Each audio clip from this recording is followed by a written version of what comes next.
All right, 7:12, everybody. So as quickly as the rain and the flash floods came, they went, but not before leaving a deadly trail of damage. Yeah, the water has receded, but this morning it's the winds that could wreak havoc across our area and impact storm cleanup. Emergency Management Commissioner Zach Iscol is joining us this morning to discuss the city's response and where we are right now. So good morning to you. Thanks for coming in. Yeah, thank you for having me on. It's good to be with you guys. So where are we right now? I mean, it was awful yesterday. The mass flooding everywhere, the loss of life. Yeah. So first off, let me just start by saying, our hearts are broken right now at New York City Emergency Management. We had two men, one who was running into a building reportedly to save a pet in a flooded building, another one who was going down to help his neighbors fix a sump pump and who was electrocuted in a basement. It's really awful. And our hearts are really, really broken at New York City Emergency Management. I think yesterday's storm is sort of indicative of the climate that we're living in these days. We had a forecast that was calling for 1 to 2 inches of rain over a period of 8 hours, and we got that in about 8 minutes. And when you add in the issue with the high winds yesterday, the rain in the morning, we had spent a couple days clearing out catch basins around the city. We had activated the flash flood plan, but the combination of that debris in the morning getting pushed into the catch basins, in addition to that extreme amount of rain in 10 minutes, just overwhelmed our sewer systems. Going forward, looking into today, our big concern is that high winds. We're encouraging people who are going out and trick-or-treating. I'll be out there with my kids later this morning to really be cognizant of your surroundings. Look out for tree branches, limbs. If there's down power lines, stay away. If you need to report something, call 311 or 911, but really be careful because of that wind threat later today. Yeah, I mean, that's the story for today for the folks that are trick-or-treating. And you're talking about the amount of rain that came down in a short amount of time. And obviously we're in the fall, so leaves are a huge problem as well. So clearing the catch basins is one thing. But I feel like every time we talk about rain, here we are again talking about flooded streets and flooded basements. So moving forward, long-term, short-term, I know you can clean a catch basin. What is the solution so that you don't get inundated? Yeah, it's a great question. So our infrastructure was designed 50 years ago when we had a very, very different climate here in New York, right? We used to have what's called a continental climate.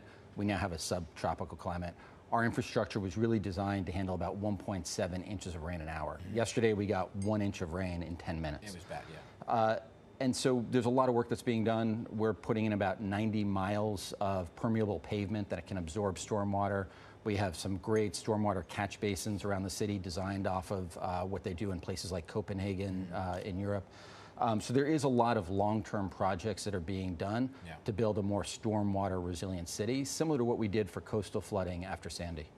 I have a question that we had a person that was interviewed out in the field. You talked about call 311, call 911 if you're in an emergency situation.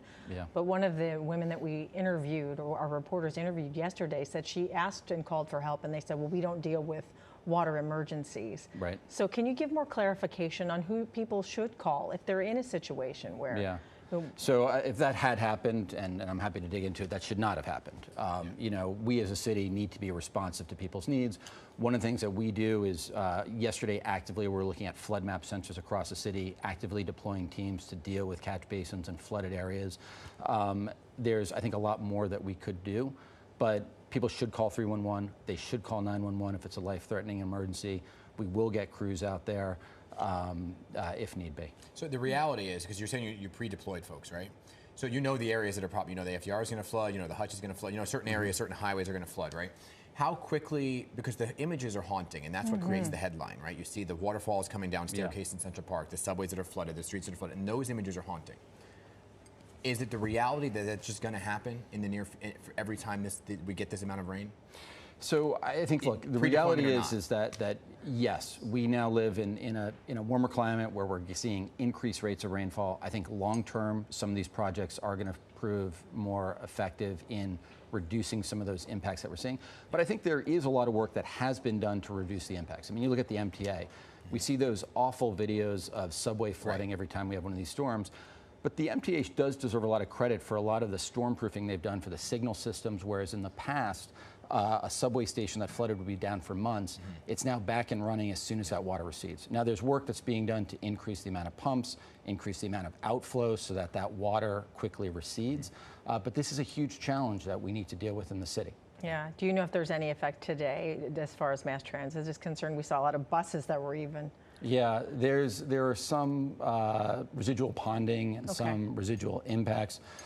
always encourage people to look at the apps, whether it's the MTAs, the Port Authorities, Notify NYC. Please sign up for our city's public notification system to get those alerts so you know what the delays are or issues around the city. We also push out a lot of life-saving information and just important tips about staying safe through Notify NYC. Yeah, and you are always great about putting the word out there, the alerts out there. Thank you. But yesterday, the mayor didn't.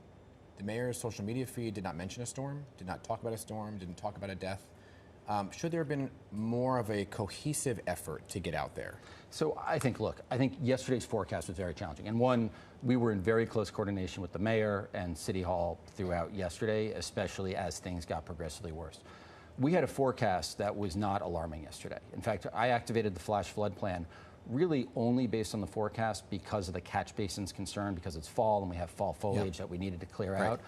But when you're talking about 1 to 2 inches of rain over an 8-hour period of time, that is totally manageable for our stormwater systems.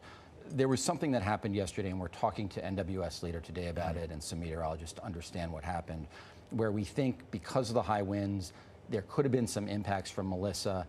The storm cells that were lining up over the course of 8 hours all got condensed into one storm cell. That was not forecasted to happen. So the city was caught off guard.